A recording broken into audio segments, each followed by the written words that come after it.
आप शादीशुदा हो या ना हो, अगर आप भी रात में बाल खोलकर सोती है तो यह वीडियो आपके लिए ही है। दोस्तों, इसी के साथ हम जानेंगे कि अगर आप भी नाखून काटने के बाद उसे कूड़ेदान में फेंकते हैं तो आपकी यह गलती आपके पूरे परिवार को बर्बाद कर सकती है। तो दोस्तों, पूरी जानकारी के लिए वीडियो को अंत तक जरूर देखिएगा। नमस्कार दोस्तों, आप सभी का स्वागत है हमारे YouTube चैनल पर एक बार फिर से। और दोस्तों, सच्ची श्रद्धा से कमेंट बॉक्स में जरूर लिखें हर हर महादेव। तो दोस्तों, नाखून शरीर का एक ऐसा हिस्सा है जो बहुत सारी शक्तियों से पूर्ण होता है और बहुत सारे लोग इसके बारे में नहीं जानते कि नाखून के माध्यम से किसी का भी वशीकरण, काला जादू, तंत्र मंत्र आदि किया जा सकता है। तो दोस्तों, पुराने समय से ही इन सभी चीज़ों का इस्तेमाल होता आया है और काफ़ी लोग एक बहुत ही बड़ी गलती करते आ रहे हैं कि नाखून काटकर ऐसे कूड़ेदान में फेंक देते हैं जिससे उनके परिवार में दुर्भाग्य आता है। तो दोस्तों, आज के इस वीडियो में बहुत ही खास जानकारी आपको बताने जा रहे हैं, जिसको अगर आप जानेंगे तो आप अपने जीवन में दुर्भाग्य को सौभाग्य में बदल सकते हैं। और दोस्तों, अगर आपके जीवन में धन की समस्या है तो नाखूनों के माध्यम से ही धन की समस्या को आप दूर कर सकते हैं। नाखूनों के माध्यम से ही धन की समस्या को दूर किया जा सकता है। वहीं दूसरी तरफ अगर आपके जीवन में कोई शत्रु है, वो उस शत्रु को भी दूर किया जा सकता है। तो इन सब चीज़ों के बारे में आज की इस वीडियो में हम आपको बताएंगे।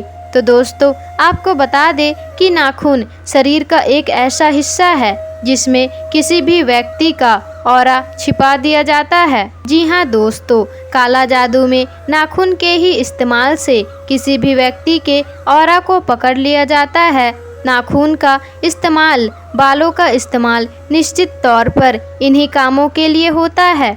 और दोस्तों, काफ़ी सारे लोग गलती यह करते हैं कि जब भी अपने नाखून वह काटते हैं तो ऐसे ही कूड़ेदान में यूं ही फेंक देते हैं, जबकि ऐसा करना बिल्कुल भी सही नहीं माना जाता।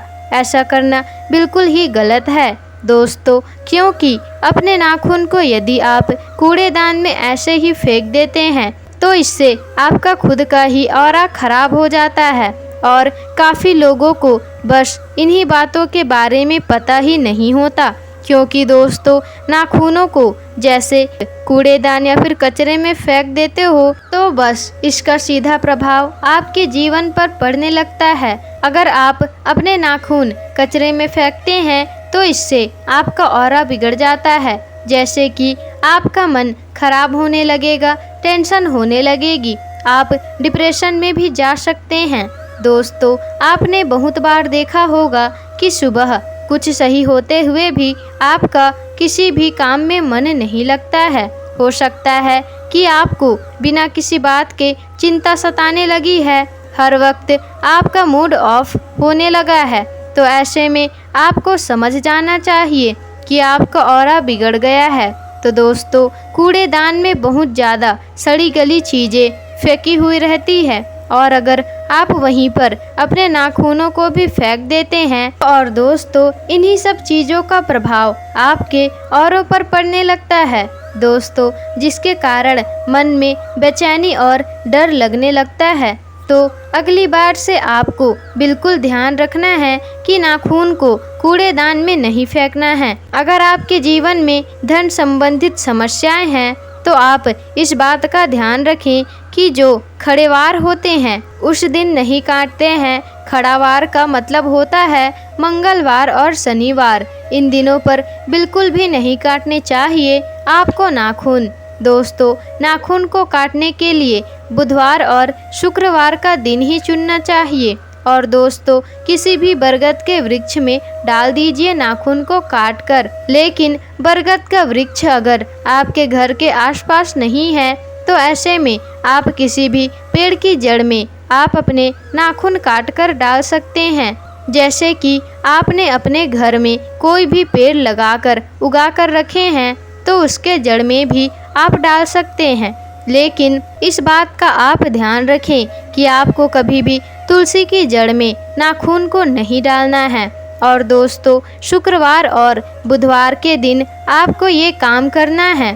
अगर आप ऐसा करते हैं तो आपका ऑरा बहुत जल्दी क्लीन हो जाता है, यानी कि जितनी भी आपके जीवन में समस्याएं होती है तो वह सब बिल्कुल ठीक होने लगती है, क्योंकि नाखून में ऑरा होता है। और यही अगर आप किसी पेड़ में जाकर डाल देंगे तो पेड़ का प्रभाव आपके ऊपर पड़ने लगेगा, जिससे जीवन में आई धन की समस्या बिल्कुल दूर हो जाती है। यह आप किसी भी पेड़ पौधे में डाल सकते हैं, लेकिन आपको तुलसी या फिर शमी के पौधों में कटे हुए नाखून को नहीं डालने चाहिए। अगर आप बरगद के पेड़ में डाल सकते हैं तो ज़्यादा शुभ रहेगा, क्योंकि बरगद के पेड़ का विस्तार तेजी से होता है और काफ़ी ज़्यादा होता है कि बरगद के वृक्ष को कोई भी रोक नहीं पाता और इसकी जड़ें बहुत ज़्यादा गहराई में मिट्टी तक पहुंच जाती है।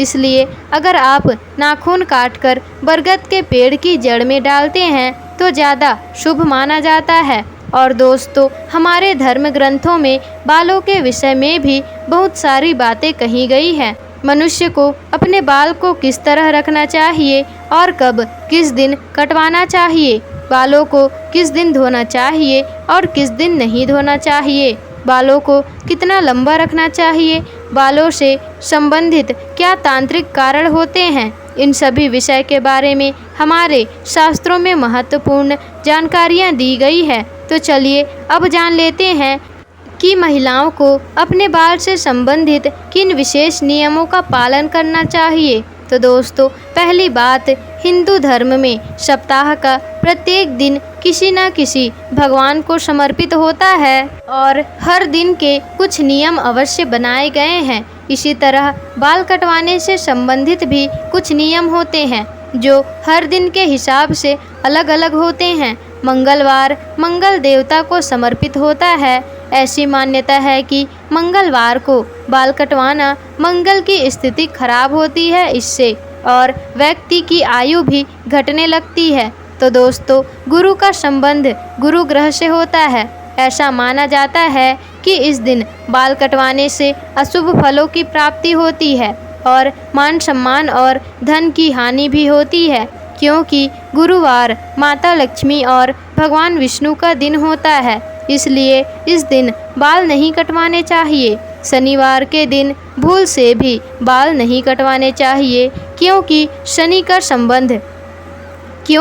शनिवार का संबंध शनि देव से होता है और शनिवार के दिन बाल कटवाने से जीवन में कुछ न कुछ अशुभ होता है। और बाल काटने के लिए बुधवार और रविवार का दिन सबसे उत्तम माना गया है। दूसरी बात दोस्तों, शास्त्रों के अनुसार हमारे वातावरण में कुछ ऐसी लहरें व्याप्त होती है जो दिखाई नहीं देती, यानी कि वह अदृश्य लहरें होती है। यह लहरें हमारे सभी क्रियाकलापों पर असर डालती है। कुछ समय विशेष पर यह लहरें बहुत अधिक सक्रिय हो जाती है। इसलिए हमें अमावस्या और पूर्णिमा को शाम के समय या रात्रि में कभी भी अपने बाल को नहीं कटवाना चाहिए, क्योंकि इस समय वातावरण में नकारात्मक शक्तियों का प्रभाव बहुत अधिक होता है। इसलिए इन दिनों में कभी भी बाल नहीं कटवाएं, नहीं तो इन शुभ और पवित्र दिनों में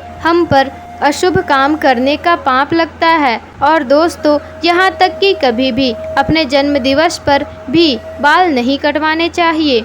दोस्तों, अब आइए जानते हैं बालों को लेकर महिलाओं को किन किन सावधानियों का दोस्तों अब आइए जानते हैं कि बालों को लेकर महिलाओं को किन किन सावधानियों को ध्यान में रखना चाहिए।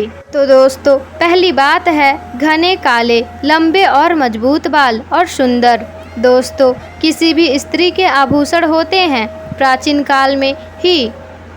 काल में ही स्त्रियों के लंबे और काले बालों को सौंदर्य और सौभाग्य माना गया है, लेकिन हमारे शास्त्रों में ये कहा गया है कि किसी भी स्त्रियों के बाल कमर के नीचे तक नहीं होने चाहिए, और अगर हो तो उसे इस तरह से बांध कर रखना चाहिए कि वह जमीन पर टकराने से जमीन पर फैली नकारात्मक ऊर्जा बालों में आ जाती है, जिसका नकारात्मक प्रभाव उस स्त्री पर पड़ने लगता है।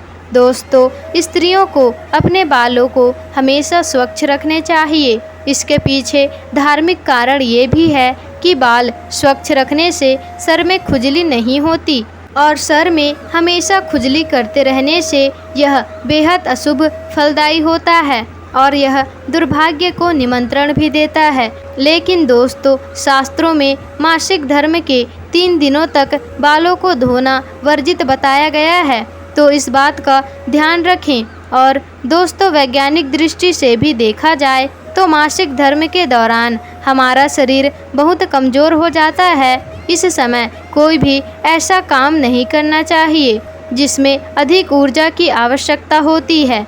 दोस्तों, अब तीसरी बात, कभी भी सूर्यास्त के बाद बाल नहीं धोने चाहिए। ऐसा करना अशुभ माना गया है। और दोस्तों, चौथी बात, रात्रि में सोते समय बालों को हमेशा बांध कर ही सोना चाहिए।